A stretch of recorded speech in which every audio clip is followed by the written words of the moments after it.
This channel is for awakening healers, beginner healers, established healers. I want to provide something for you. I want you to learn how to trust this. I want you to learn how to trust the calling that you've had in your soul for quite some time. I want you to know that it's real. I want you to experience the truth of moving in this world as a healer. I want you to know that you can pay your bills. I want you to know that the calling that you've had, if ever so slightly, is ready to become fruit in the world that you live in. As a healer, I've moved in this world as a spiritual counselor. And I came into this in a time where humans have had Freud in our culture for a little while and have done some self-examination. I came into being a spiritual counselor in a time when religion was becoming less and less a fortitude in the culture of humanity, and a spirituality rose up as a possibility. When I first became a spiritual counselor, I would get calls and people would ask me if I read palms. And of course I would have to say no, but I do read souls. And I do read energy. And my work has moved toward being able to be of assistance to healers that need support. My journey started with a wizard showing up in our living room. We had just built a house, and I could not ignore it. I knew I wasn't going crazy. I had already gone through that segment of my culture upbringing, that if you go woo-woo, you're crazy. I couldn't ignore it. And so I had to quit a job that paid bills and discover what this was all about. And it moved me toward becoming a minister with Alliance of Divine Love. And it moved me toward having a practice that paid the mortgage on this new house where the wizard showed up. I'm going to be interviewing healers that have had these types of spiritual experiences. They've had the woo-woo, they've had the tap on the shoulder from the unseen world, and that tap on the shoulder was an invitation for them to move into being assistants to humans that are wanting to wake up to their true nature, their original identity, their divine beingness. We're living in a time where humans are wanting to know the truth of who they are. Religion has done a very good job at carrying the torch. And now that torch is being passed on to those of us who are wanting to move beyond the paradigm of separation from a God out there to a God that lives within. My online courses are for healers. I want to offer you the support. I want to offer you the camaraderie. I want to teach you what I know about being a healer. And the humans that I've helped over the years have taught me so much about what it means to be a spiritual being in human form. And they had no idea that they were even helping me. In their own journey of awakening, I learned what it means to be a spiritual being in human form, wanting to move beyond the human consciousness. I recently watched a Leonard Cohen documentary centered around the writing, production, and various artistic expressions of his song, Hallelujah. Afterwards, I wept. I could not stop myself.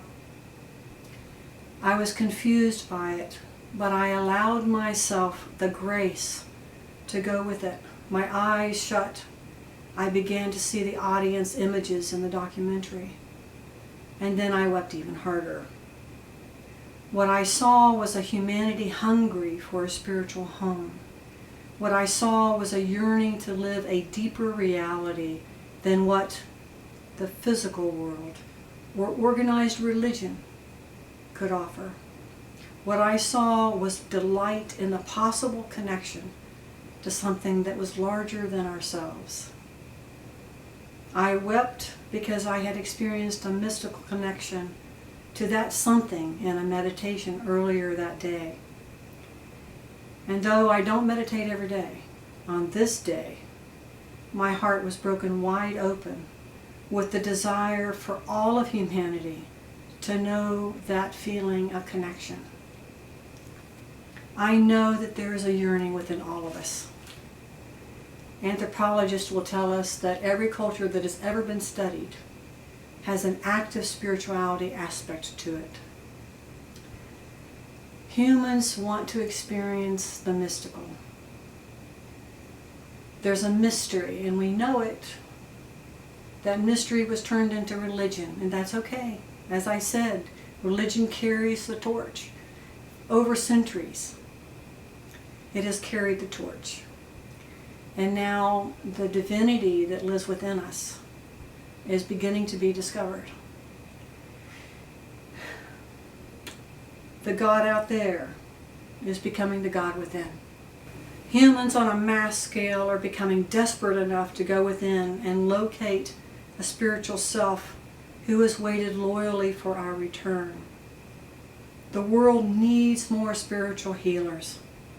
We need more spiritual healers who are willing to assist in this gap period between the old and the new. And we need more healers to hold the loving wisdom as the human collective shifts into a new earth. We did not come to this earth to overcome trauma. We did not come here to learn lessons. That would be like saying that the child was born for the mere purpose of becoming proficient in math or biology.